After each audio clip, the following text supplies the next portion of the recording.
Thanks to the support as a channel member, Eduardo Franco. Right, I realise I'm risking tempting the Football Manager gods into punishing me here, but I'm going to say it quietly in the intro to a video and hope they don't notice. We're trying to do an unbeaten season, which means we're probably going to lose today.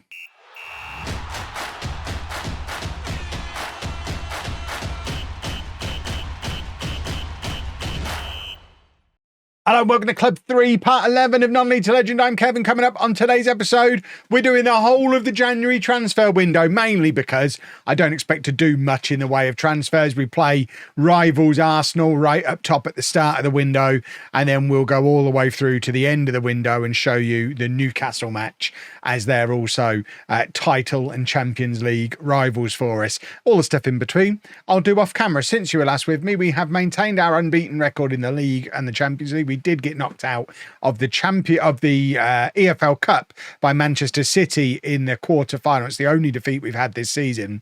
And as it stands right now, City are above us in the league as well, because we've developed an annoying habit of drawing the odd game here and there. We drew against Chelsea, drew against Brighton, drew against Spurs, whilst City have, despite having that one defeat, have now got into a habit of relentlessly winning, and Erling Haaland is scoring all of the goals again.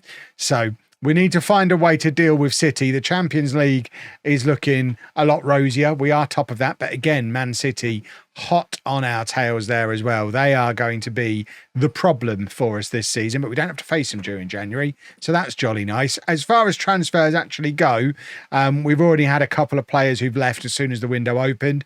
Isiaka Osho has gone to Borussia Dortmund. He was a player we were just never going to use, so he's gone for £17 million. And David Michaud, the 6'6", he is 6'6". We like him at 6'6", but we have too many of them, and he was grumpy that he wasn't getting game time, so he's gone to Spurs. 31 million. We'll probably end up regretting it. He'll probably end up scoring against us. He is everything I would want in a footballer. 23, international, 6'6", loads of potential. He was our fifth choice centre-back. It shows how good this squad is. So theoretically, we do have money to spend in January. The board have actually taken a bunch of it off of me, because apparently that's my fault. I mean, I've not even run up a massive transfer debt, and I've lowered the wage bill by £1 million a week since I've been here. So I genuinely don't see how that's my fault. That's the fault of the guy before me, Roberto Martinez, for not getting us into the Champions League. That's a season of not playing in the Champions League causes that problem. That's nothing to do with me for once. But they did take some of my money off me. I don't think we need to spend anyway. I'm pretty happy with the squad, unless we find someone absolutely perfect to bring in. I think we go as we are. So this is the team for the game against Arsenal. A must-win game. Arsenal are one of our closest rivals, and City are just winning relentlessly.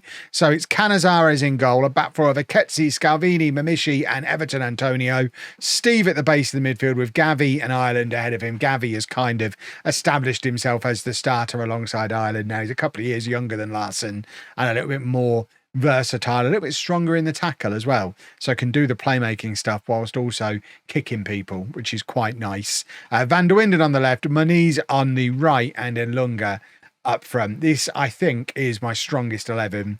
Levi Burrows will be forcing his way into it soon enough. He plays in a lot of the games that aren't against Arsenal or Man City. But as far as the strongest 11 goes, it's taken me half a season to get here, but I think these are my best 11 players in their best positions. Are they good enough to beat Arsenal? Fingers crossed. That's not an ideal start. 4 minutes on the board and Arsenal already taking the lead. If you remember, earlier in the season in the away game against Arsenal, very, very tight game, but we ultimately came out of it feeling pretty happy. I'm going to be pretty unhappy if I've not said the I word yet when it comes to having an unbeaten season, which Arsenal will probably be quite keen to stop me from achieving. But going 1-0 down that early is not great. And with giving Saka that amount of space is also a terrible idea. Canizares luckily is able to make the save, but Arsenal have started this match much stronger than we have. We've left Saka completely unmarked on the edge of the area. Luckily, they've ignored him, and there's many ways to score against Manchester United. I would argue that attempting set pieces against our team of giants is not the most sensible route to goal. But it remains 1-0 to Arsenal. So I guess, what do I know? Interesting to see Arsenal lining up in a 4-4-2 as well. That seems very, very rare, both in real football and this version of Football Manager. But we don't seem to be knowing how to counter it just yet, although we now have a corner of our own. It's going to be Van der Winden to hit the in-swinger. We're loading up that far post. We've decided to go near for Scalvini. It falls to Gavi on the edge of the area, and now between him, Moniz and Van der Winden, no one wants to have a shot. Ireland gives it to Mamishi, who's the last person you want to give it to on the edge of the area, because he really isn't going to have a shot. And we just kind of cowarded our way out of that, and nobody seemed to really want to have a pop at grabbing an equaliser. Half an hour gone.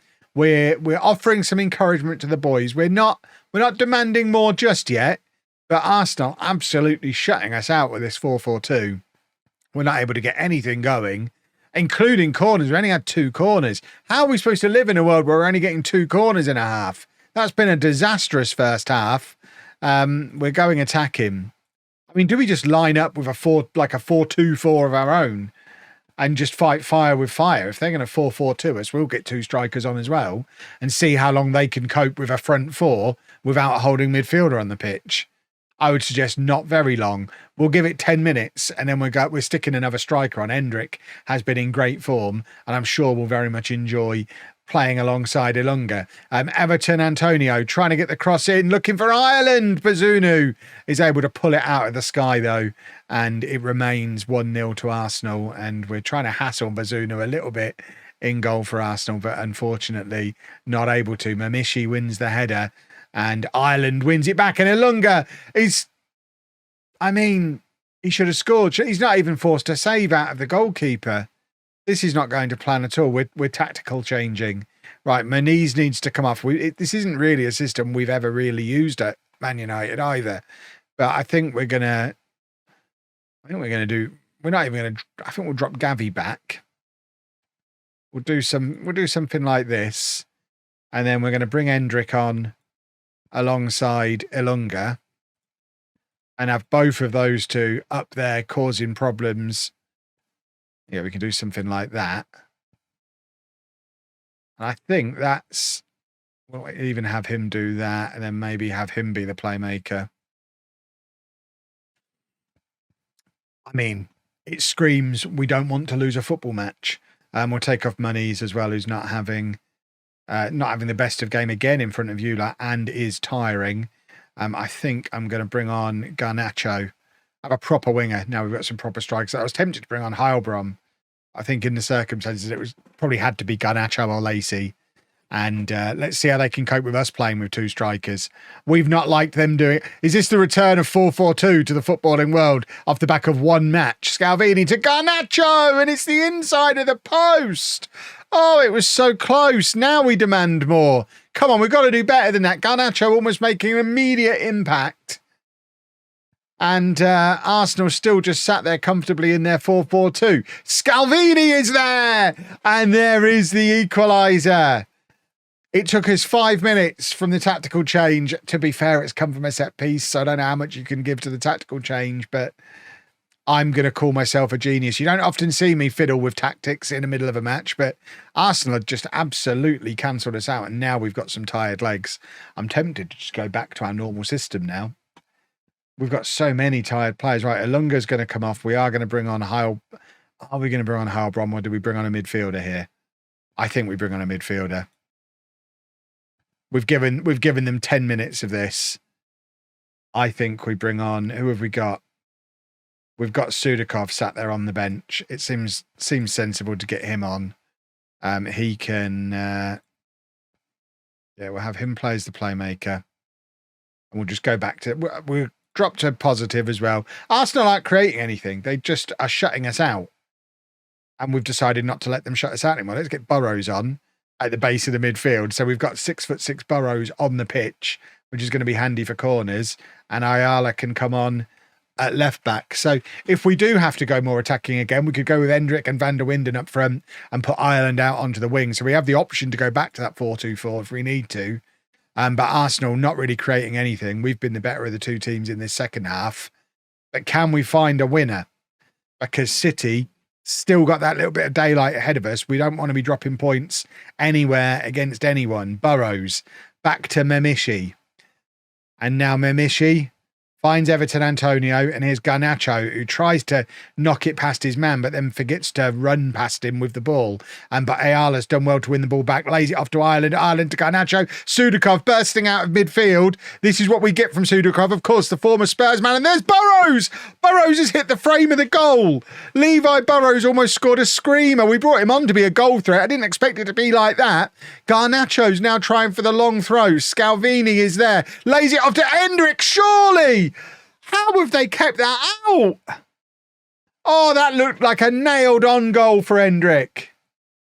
It remains 1-1, but we have been so much better than Arsenal in this second half. They've just tired and shown no ambition until they scored early and have shut up shop. And despite us getting the equaliser, forgot to open the shop back up again. Although they are now on the attack in the 89th minute, but we win the ball back. And now Ireland, who was shattered on an hour and has still got the energy to be running the match. Hendrick trying to get in behind again and not able to this time. But once again, we're putting pressure on Bazunu in goal for Arsenal. Oh, they're trying to play the ball out of defence and we are pressing them all over the place. Burrows is further forward than Ireland here. Van der Winden shoots from range and can't keep it inside of the post. I mean, we are... I'm feeling a little hard done by now looking at the match stats that we're not going to come away with a win.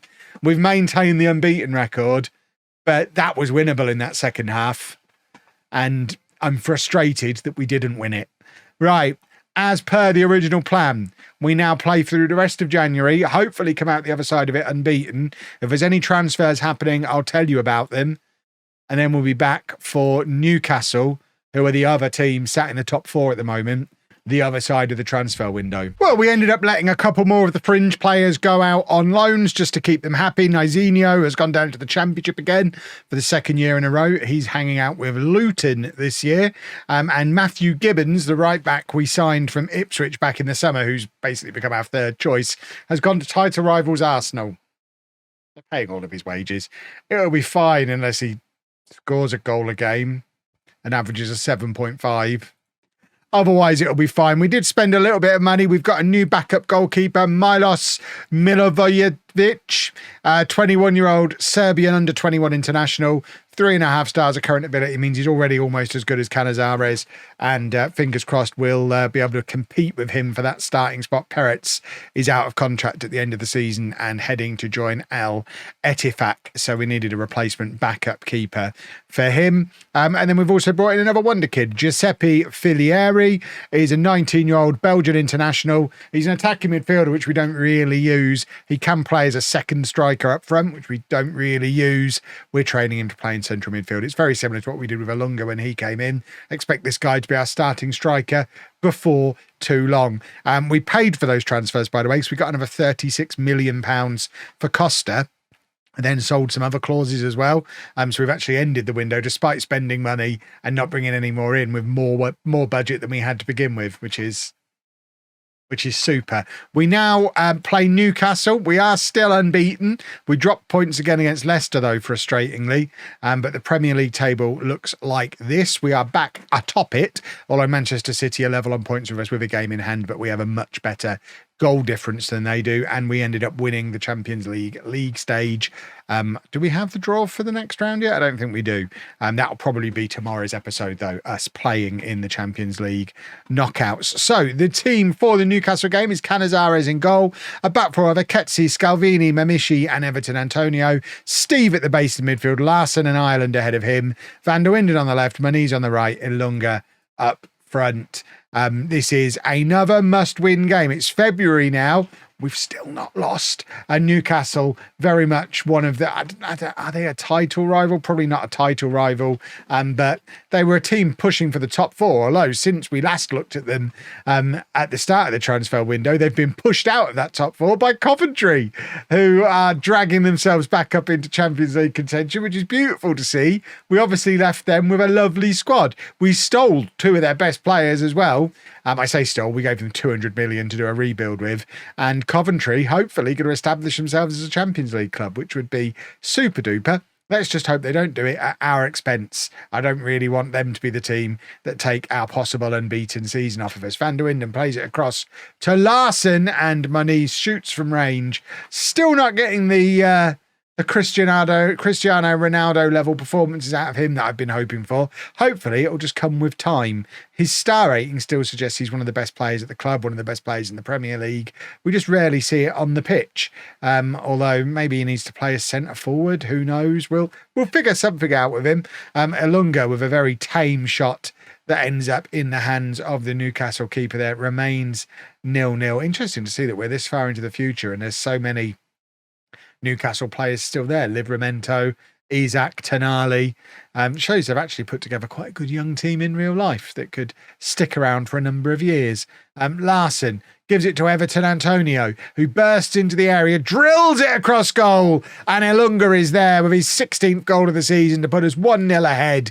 And that is just what the doctor ordered. Maniz was there ready for the tap in as well, but Ilunga got there ahead of him.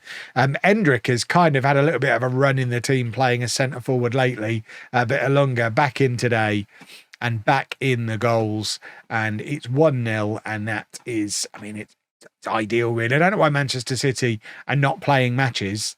I guess the Carabao Cup, because they obviously knocked us out of that. But either way, we would rather have points on the board than games in hand anyway. Van der Winden has picked up a knock, so we're going to bring on Endrick for him, who is pretty much first reserve across the front three at the moment. If we'd have been 2 or 3-0 up, I'd have brought on Heilbronn and given him more of a run out, but he is very much a victim of just how strong this squad is, and he's just not getting the game time. It's the same as what we've seen with Gibbons, who's had to go out on loan. We've seen it with Nizinho as well. We've got a lot of these players who just aren't getting enough game time, despite the fact we're still rotating quite a lot. Even if we rotate to first reserves in a lot of positions, we're not getting our wonder kids in. So it's not ideal, and it's also not ideal that Isak's just scored his 200th career goal against us. Not 200 against us. His 200th career goal, though, to make it 1-1. And yeah, this is not ideal. It's a relatively straightforward tap in from him as well. And we have been the better team in this game, so we don't really want to be letting them back into it. What have we got on the bench that can help us re-establish a lead? Ireland, of course, the former Newcastle player, is tired, so he's going to come off. Sudakov comes on for him. Maniz, again, not really performing, so Garnacho comes on for him and will hopefully conjure something up for us. Memishi plays it across to Scalvini. 20 minutes to go. We would very much like a winner. Obviously, we want to maintain the unbeaten record, but that's not as important as retaining the Premier League title. So we do need points to keep us away from Manchester City. I don't think it's going to be a season like last year where low 80s is a high enough point total to win the league. I think we're going to need one of those big points seasons. So we need to stop drawing matches and getting some wins in. And that's really sloppy from Steve. He's given the ball away, but luckily Endrick gets him out of trouble, and now Ilunga heads it straight back to Isak. And we look like we're wobbling a little bit here with 20 minutes to go. It's Newcastle on the attack again, and our unbeaten record is very much under threat. It comes back off the crossbar, but Newcastle are testing us, and we need to get our heads back in the game here. Newcastle have only had one shot on target in the match, but they scored it, and they seem pretty confident at the moment. And once again, we've got some tired legs. Aketsi not having a particularly good game either, so we're going to bring on Zay Sarau. Everton Antonio can go to left back. And then, I mean, he's tired as well. We don't have anyone else who can play left back, though. So let's make a change further forward. Steve is going to come off. We'll bring on Gavi for him. I was tempted to bring on Burrows just for the aerial threat at corners, but we've got Gavi sat there. We can't bring Burrows on to play defensive midfield when Gavi's sat there on the bench.